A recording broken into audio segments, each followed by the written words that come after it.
Hi everyone, this is Akanksha. Welcome to my channel Best Study Corner and I hope you all are good.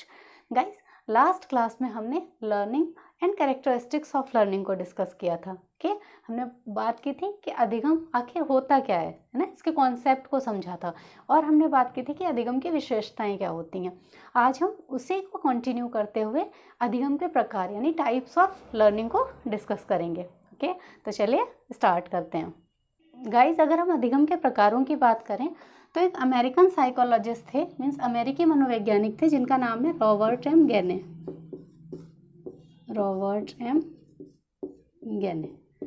Okay guys, Gagne जो थे वो एक अमेरिकी मनोवैज्ञानिक थे. Okay, और इनकी एक बुक थी, बुक का नाम है द कंडीशंस ऑफ लर्निंग. चलिए मैं लिख देती हूँ, द कंडीशंस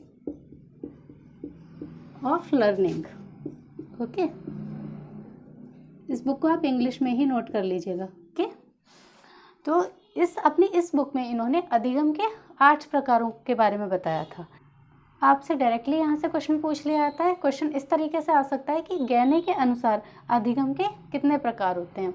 ओके, और गाइस, गैने जो थे इन्होंने जो अधिगम के 8 प्रकार दिए हैं, ठीक है, पहले तो कितने प्रकार दिए हैं, 8 प्रकार. ओके, एंड गाइस, अधिगम के जो ये 8 प्रकार बताए थे गैने ने, वो श्रृंखलाबद्ध क्रम में बताए थे.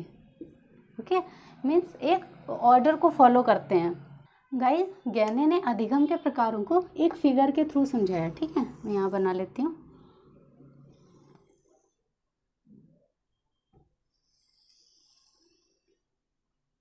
ओके, चलिए फर्दर इसको 8 पार्ट में डिवाइड कर लेते हैं पहले.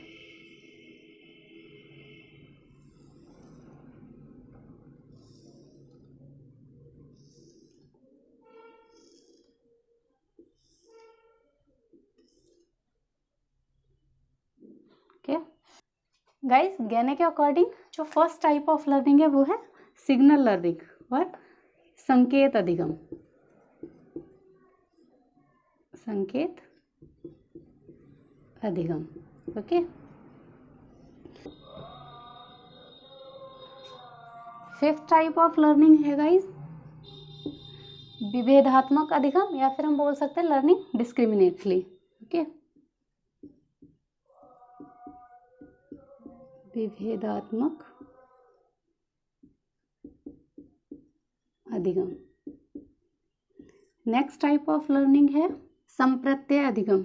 ओके, कॉन्सेप्ट लर्निंग लिख लीजिएगा, संप्रत्यय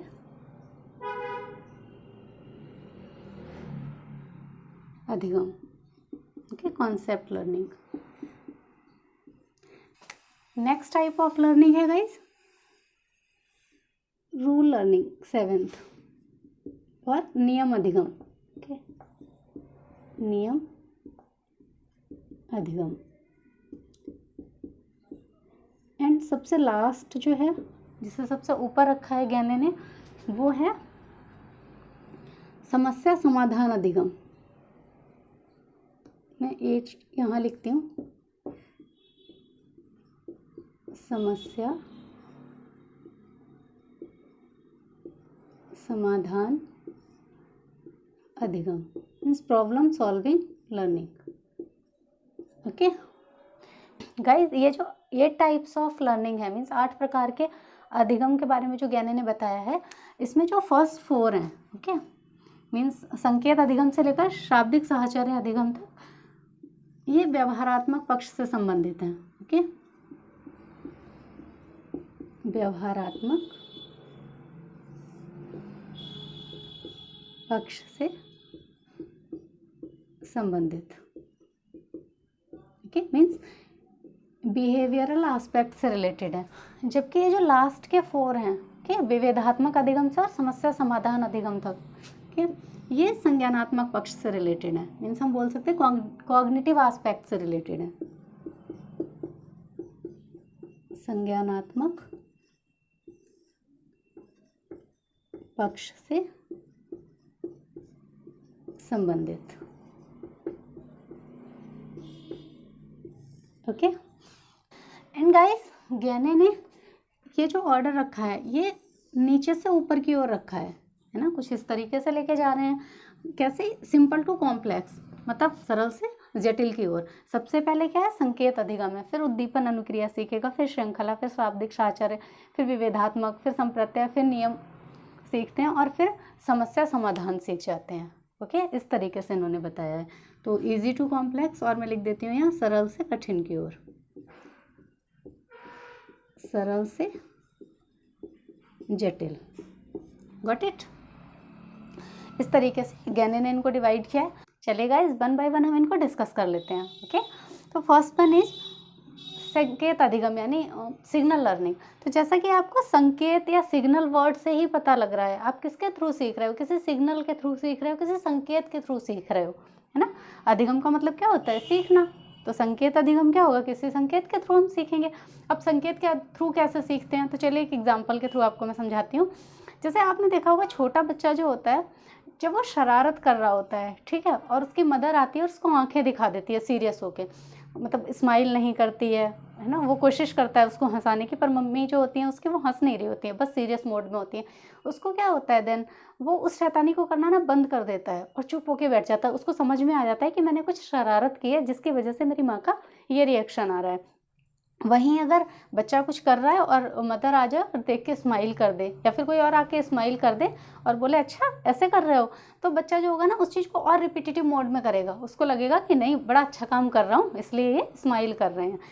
तो ये क्या है कि संकेत अधिगम ही तो है। आपके सिग्नल से वो सीख पा रहा है, आपका जो गेस्चर है उसको वो पकड़ पा रहा है, वहाँ से वो समझ रहा है कि आप एक्चुअल में क्या चाहते हो। अगर आप स्माइल कर रहे हो तो बच्चे को लग रहा है कि हाँ, मतलब वो अच्छा काम कर रहा है, कर सकता है। और अगर आप उसको गुस्से में देखते हो तो उसको समझ आता है कि नहीं, मैं कुछ गलत कर रहा हूँ, मुझे नहीं करना चाहिए।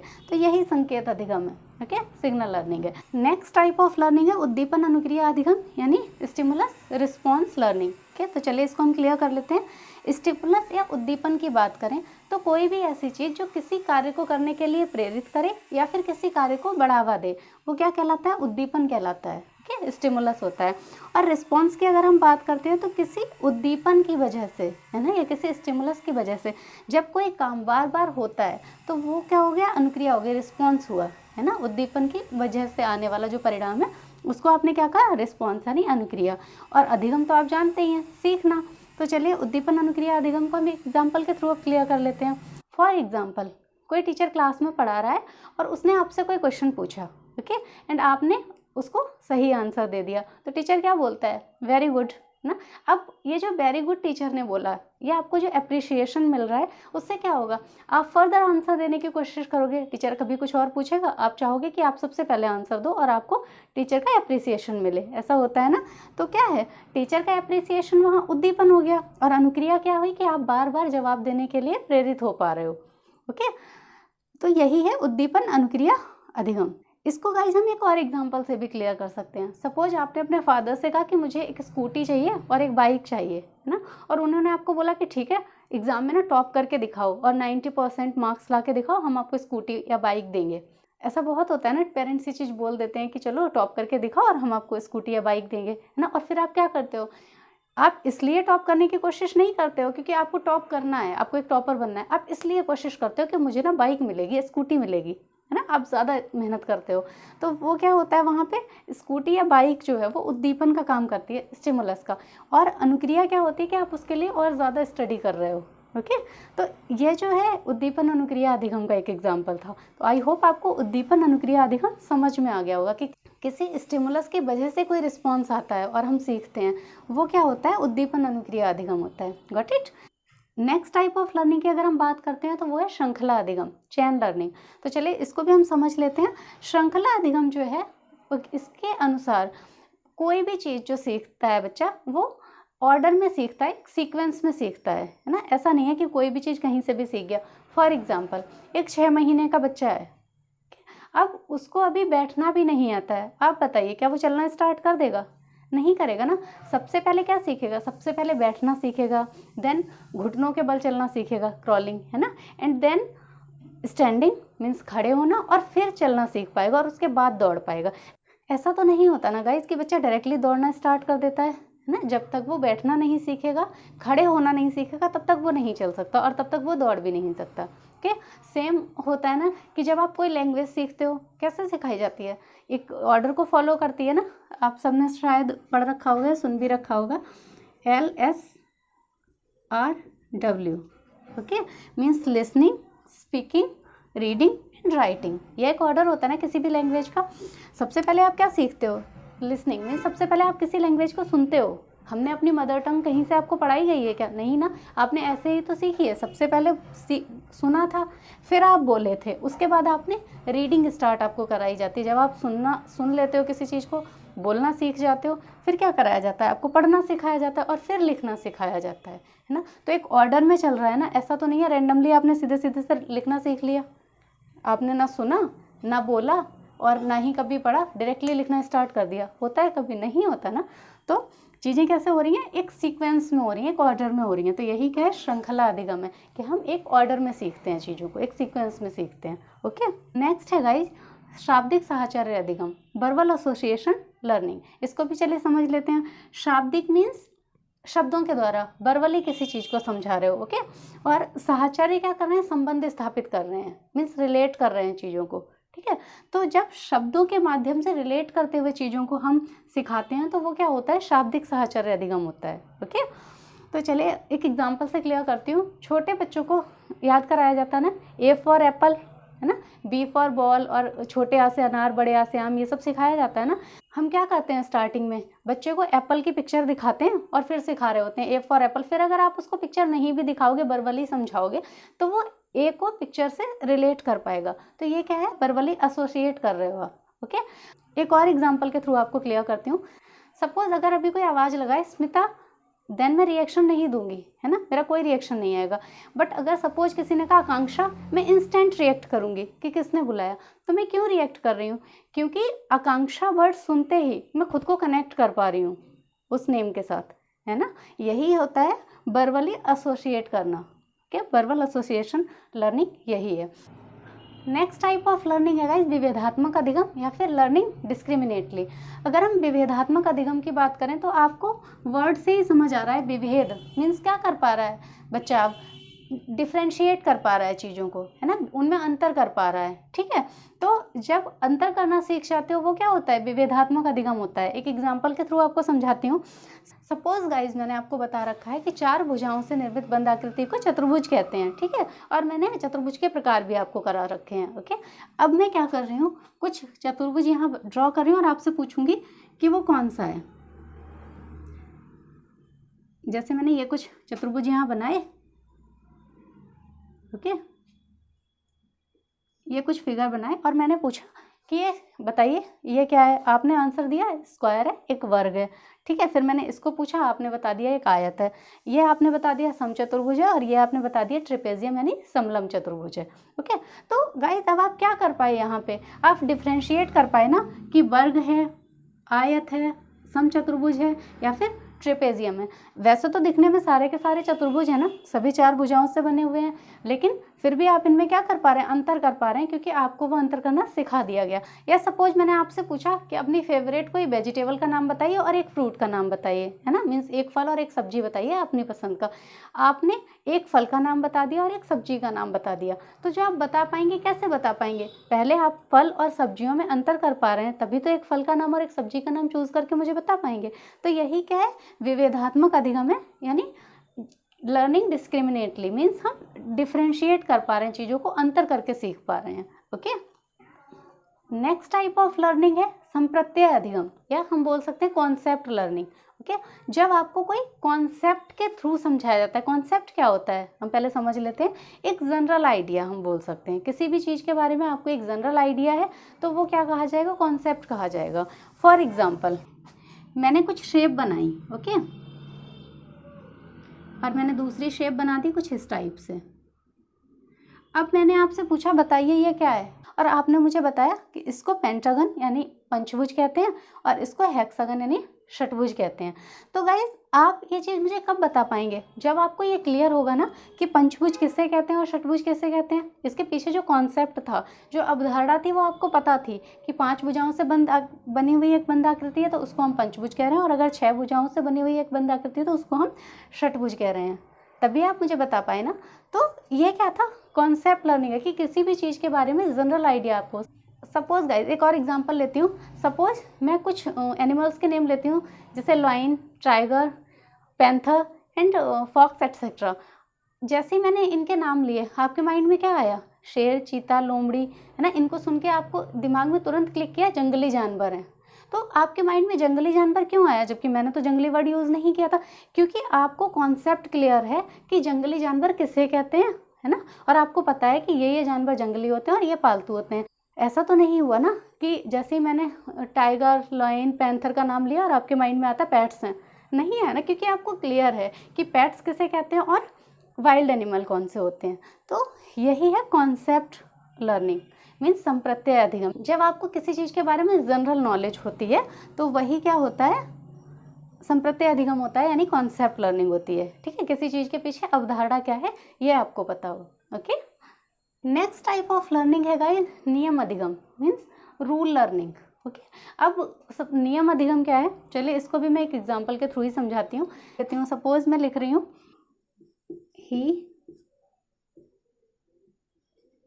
बोय, ठीक है।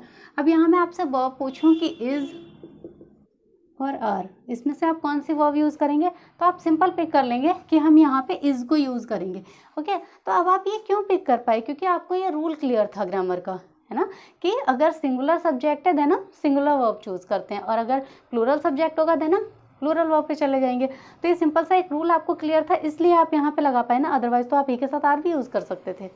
ओके, तो यही क्या है, नियम अधिगम है, रूल लर्निंग है कि आप नियमों के माध्यम से सीख रहे हो। आई होप आपको क्लियर हो गया होगा guys. Next and last type of learning है प्रॉब्लम सॉल्विंग लर्निंग, और इसे हम बोल सकते हैं समस्या समाधान अधिगम। ओके, तो चलिए इसे हम क्लियर कर लेते हैं कि समस्या समाधान अधिगम क्या होता है। जब किसी प्रॉब्लम के सॉल्यूशन के थ्रू आप कुछ सीखते हो तो वो क्या होता है, समस्या समाधान अधिगम होता है, प्रॉब्लम सॉल्विंग लर्निंग होती है। कैसे? चलिए एक एग्जाम्पल से मैं आपको समझाती हूँ। जब न्यूटन एक पेड़ के नीचे बैठे थे, ओके, सबने स्टोरी सुन रखी है कि एप्पल जो है वो पेड़ से नीचे गिरता है। तो सेब जब पेड़ से नीचे गिरता है उसको देखकर न्यूटन के माइंड में क्या आता है कि सेब पेड़ से नीचे ही क्यों गिरा, इधर उधर भी तो गिर सकता था, है ना। तो ये एक प्रॉब्लम थी जो न्यूटन के माइंड में आई, ओके, कि सेब जो है वो पेड़ से नीचे ही क्यों गिर रहा है, दाएं बाएं क्यों नहीं गिर रहा। ओके, तब उसका सॉल्यूशन क्या मिला कि पृथ्वी के पास एक ऐसी शक्ति है, एक ऐसी आकर्षण शक्ति है जिससे कि वो चीज़ों को अपनी तरफ आकर्षित करती है ना, इसलिए फल जो है वो पेड़ से सीधा नीचे गिरा, इधर उधर नहीं। तो उस फोर्स को ही क्या कहा गया बाद में, ग्रेविटेशनल फोर्स कहा गया। तो गाइस न्यूटन ने जो गुरुत्वाकर्षण बल की खोज की वो कब की, जब उनके माइंड में प्रॉब्लम आई कि पेड़ से जब उन्होंने फल को नीचे गिरते हुए देखा, तभी उनके माइंड में ये आया ना कि क्यों गिर रहा है, और तभी तो उसका सॉल्यूशन वो निकाल पाए कि अर्थ के पास क्या है, अट्रैक्शन पावर है एक, है ना, जिससे कि अर्थ चीज़ों को अपनी तरफ अट्रैक्ट करती है। ओके, तो आई होप आपको प्रॉब्लम सॉल्विंग लर्निंग जो है वो क्लियर हो गई होगी कि किसी प्रॉब्लम के सॉल्यूशन के थ्रू जब लर्निंग होती है तो वो क्या होती है, प्रॉब्लम सॉल्विंग लर्निंग होती है। एंड गाइस गैने ने जो ये 8 प्रकार के अधिगम की बात की है, ओके, ये इन्होंने बताया है कि ये सारे जो प्रकार हैं वो एक श्रृंखला में होते हैं। ओके, मीन्स हायरार्कियल ऑर्डर में होते हैं। ऐसा नहीं है कि सबसे पहले आप समस्या समाधान अधिगम सीख लेंगे और फिर संकेत अधिगम सीखेंगे, ऐसे नहीं होता है। सबसे पहले आप संकेत अधिगम सीखेंगे, उसके बाद उद्दीपन अनुक्रिया, फिर श्रृंखला, फिर शाब्दिक, फिर विभेदात्मक, संप्रत्यय, नियम, और फिर समस्या समाधान अधिगम। ऐसा गैने ने बताया है। Got it? तो गाइज आई होप आपको अधिगम के प्रकार बहुत अच्छे से समझ में आ गए होंगे। चलिए मैं यहाँ नोट कर देती हूँ कि ये जो अधिगम होता है वो कैसे होता है, श्रृंखलाबद्ध तरीके से होता है, श्रृंखलाबद्ध क्रम में, ओके, हायरार्कियल ऑर्डर में। Got it? I hope guys आपको अधिगम के प्रकार यानी टाइप्स ऑफ लर्निंग बहुत अच्छे से क्लियर हो गए होंगे। अगर एग्जाम में यहाँ से क्वेश्चन आता है तो श्योर आप सही करके आएंगे। गाइज आई होप आपने वीडियो को काफ़ी एंजॉय किया होगा। तो अगर आपने वीडियो को एंजॉय किया है तो प्लीज़ मेरी इस वीडियो को लाइक कीजिए, सब्सक्राइब कीजिए एंड ज़्यादा से ज़्यादा लोगों तक शेयर कीजिए। मिलते हैं हमारी नेक्स्ट क्लास में। Thank you.